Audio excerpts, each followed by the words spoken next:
Hi my families. இப்போ நம்ம வீட்டில் வந்து நம்ம மசாலா சேல் பண்ணிகிட்ருக்கோன்னு எல்லாத்துக்கும் தெரியும். சிக்கன் 65 மசாலா. இது வந்து வெஜ்ஜு நான்வெஜ்ஜு எல்லாத்துக்குமே யூஸ் பண்ணிக்கலாம். இப்போ நான் சிக்கன் எடுத்திருக்கேன், வாஷ் பண்ணிட்டேன். இதுக்கு வந்து ஒரு 3 ஸ்பூன் எடுத்துக்கிறேன். இதிலே வந்து உப்பு காரம் எல்லாமே இருக்கும். காஷ்மீர் மிளகாத்தூள் போடுறதுனால நல்ல கலர் வந்து எடுத்து கொடுக்கும். நான் கொஞ்சமாக மட்டும் காஷ்மீர் மிளகாத்தூள் சேர்த்திக்கிறேன். அதுக்கு மட்டும் கொஞ்சமாக உப்பு சேர்த்திக்கிறேன். இதுலேயே உப்பு காரம் எல்லாமே இருக்கும்.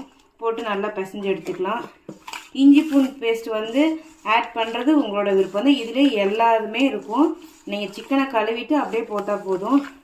இதை நாங்கள் காரம் ஃபுல்லாக சாப்பிட்றதுனால நான் கொஞ்சமாக வந்து மிளகாத்தூள் சேர்த்திக்கிறேன். வேணுங்கிறீங்க ஸ்க்ரீனில் தெரியுற வாட்ஸ்அப் நம்பருக்கு நீங்கள் வாட்ஸ்அப் பண்ணி உங்களோட ஆர்டரை ப்ளேஸ் பண்ணிக்கலாம். நல்லா நான் மிக்ஸ் பண்ணிக்கிட்டேன். தண்ணி வந்து ரொம்ப ட்ரையாக இருந்தால் லைட்டாக தெளிச்சிக்கலாம், இல்லைன்னா வேண்டாம். பிசைஞ்சு வச்சு உடனேயும் போடலாம், இல்லை ஒரு 10 நிமிஷம் ஊற வச்சு போடலாம். இதில் நீங்கள் முட்டையோ லெமனோ அந்த மாதிரி எதுவும் ஆட் பண்ண வேண்டாம்.